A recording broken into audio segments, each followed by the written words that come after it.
حضرت موسیٰ علیہ السلام موسیٰ کی زندگی بہت سی اہم اور عبرتناک کہانیوں سے بھری ہوئی ہے جو اللہ کی حکمت طاقت اور انسانیت کے لیے ان کے مشن کی عکاسی کرتی ہے۔ حضرت موسیٰ علیہ السلام کو اللہ نے بنی اسرائیل کی رہنمائی کے لیے منتخب کیا اور انہیں فرعون کے ظلم کے خلاف کھڑا ہونے کی طاقت دی۔ یہاں حضرت موسیٰ علیہ السلام کے کچھ مشہور اور اہم واقعات ذکر کیے جا رہے ہیں۔ ایک حضرت موسیٰ علیہ السلام کا پیدائش کا واقعہ۔ حضرت موسیٰ علیہ السلام کی پیدائش ایک مشکل دور میں ہوئی تھی جب فرعون نے تمام بنی اسرائیل کے بچوں کو مارنے کا حکم دے رکھا تھا۔ حضرت موسیٰ علیہ السلام کی والدہ خوف کے عالم میں اپنے بیٹے کو بچانے کے لیے اللہ کی ہدایت پر انہیں ایک ٹوکری میں ڈال کر دریائے نیل میں بہا دیتی ہے۔ اللہ کی مدد سے حضرت موسیٰ علیہ السلام کو فرعون کی بیوی آسیہ کے ہاں پالا جاتا ہے اور وہ فرعون کے محل میں پرورش پاتے ہیں۔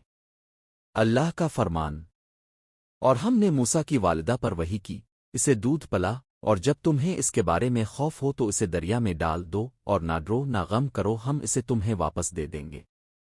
سورۃ القصص 7:2 حضرت موسیٰ علیہ السلام کا فرعون کے دربار میں آنا۔ 3-29 صبح کے 5:44 جب حضرت موسیٰ علیہ السلام جوان ہوئے تو انہیں اللہ کی طرف سے نبوت کا پیغام ملا۔ اللہ نے حضرت موسیٰ علیہ السلام کو فرعون کی طرف بھیجا تاکہ وہ اس کو اللہ کے راستے کی دعوت دیں اور اس کے ظلم کے خلاف آواز بلند کریں۔ حضرت موسیٰ علیہ السلام نے فرعون کو اللہ کے پیغام سے آگاہ کیا اور اسے اپنی اللہ کی طاقت اور نشانیوں سے ڈرایا۔ اللہ کا فرمان: کہہ دو، میرے رب نے مجھے حکم دیا ہے کہ میں اس شہر مکہ کو پاکیزہ کروں اور میں نے اس میں ہر قسم کی ہدایت کا پیغام بھیجا ہے۔ سورۃ العلق 9:3 حضرت موسیٰ علیہ السلام کی معجزات۔ حضرت موسیٰ علیہ السلام کو اللہ نے بے شمار معجزات عطا کیے تھے، جن میں سب سے مشہور ان کی لاٹھی کا سانپ بن جانا ہے۔ حضرت موسیٰ علیہ السلام کی لاٹھی اللہ کے حکم سے ایک عظیم سانپ میں بدل جاتی ہے جو فرعون کے جادوگروں کے جادو کا مقابلہ کرتی ہے۔ اللہ کا فرمان: اور جب حضرت موسیٰ نے اپنی لاٹھی کو پھینکا تو وہ ایک بڑا سانپ بن گیا اور جادوگر خوف کے مارے ہڑبڑاتی ہوئے پیچھے ہٹ گئے۔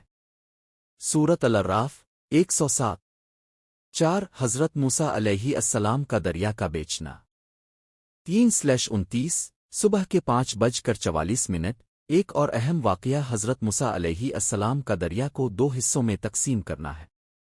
جب حضرت موسیٰ علیہ السلام بنی اسرائیل کو فرعون کے ظلم سے بچانے کے لیے مصر سے لے کر نکلے تو انہیں دریا کے کنارے پہنچ کر اس کا سامنا کرنا پڑا۔ حضرت موسیٰ علیہ السلام نے اللہ کے حکم سے دریا کو 2 حصوں میں تقسیم کر دیا تاکہ بنی اسرائیل اس سے محفوظ طریقے سے گزر سکیں۔ جب فرعون اور اس کی فوج دریا کے پیچھے آنے لگے تو اللہ کے حکم سے دریا دوبارہ آپس میں مل گیا اور فرعون اور اس کی فوج غرق ہو گئے۔ اللہ کا فرمان: اور ہم نے موسیٰ کو حکم دیا کہ اپنے عصا کو دریا پر مار تو وہ دریا پھٹ گیا اور ہر طرف ایک بڑی دیوار کی طرح دریا کے حصے الگ ہو گئے۔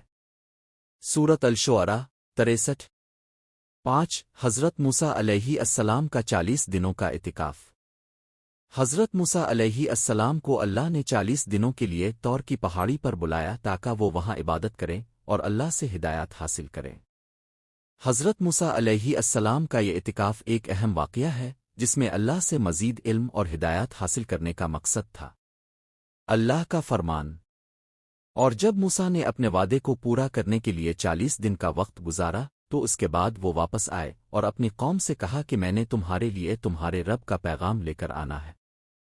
سورۃ الاعراف 142:6 حضرت موسیٰ علیہ السلام اور سامری کا واقعہ۔ 3-29 صبح کے 5:44 حضرت موسیٰ علیہ السلام کے طور پر جانے کے بعد ان کی قوم بنی اسرائیل نے سامری کی رہنمائی میں ایک سنہری بچھڑا بنایا اور اس کی عبادت شروع کر دی۔ حضرت موسیٰ علیہ السلام جب واپس آئے تو انہوں نے اپنی قوم کی غفلت پر سخت غصہ ظاہر کیا اور اللہ کی ہدایت کی طرف واپس آنے کا حکم دیا۔ سامری کا بچھڑا توڑ دیا گیا اور سامری کو اس کے عمل کی سزا ملی۔ اللہ کا فرمان: اور سامری نے اپنے قوم سے کہا، یہ وہ بچھڑا ہے جس نے تمہارے لیے خدا کی مانند کام کیا، لہذا تم اس کی عبادت کرو۔ سورۃ طٰہٰ 87:7 حضرت موسیٰ علیہ السلام کا اللہ سے بات کرنا۔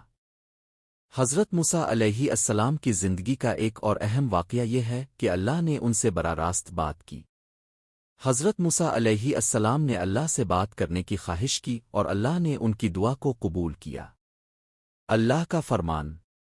اور موسیٰ نے کہا، اے میرے رب، مجھے اپنا جلوہ دکھا کہ میں تجھے دیکھ سکوں۔ اللہ نے کہا، تم مجھے نہیں دیکھ سکتے، لیکن پہاڑ کو دیکھو، اگر وہ اپنی جگہ پر قائم رہے تو تم مجھے دیکھ سکو گے۔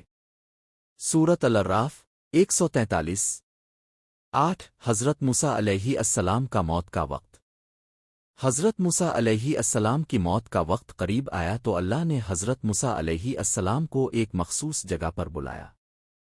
حضرت موسیٰ علیہ السلام نے اللہ کی رضا کے لیے اپنی موت کو قبول کیا اور اللہ کے حکم کے مطابق اپنی زندگی کا خاتمہ کیا۔ اختتام 3/29 صبح کے 5:45 حضرت موسیٰ علیہ السلام کی زندگی میں بہت سے اہم واقعات ہیں جو اللہ کی عظمت اور حکمت کو ظاہر کرتے ہیں۔ حضرت موسیٰ علیہ السلام نے ہمیشہ اللہ کی رضا کے لیے جدوجہد کی اور اپنی قوم کو اللہ کے راستے پر چلنے کی ترغیب دی۔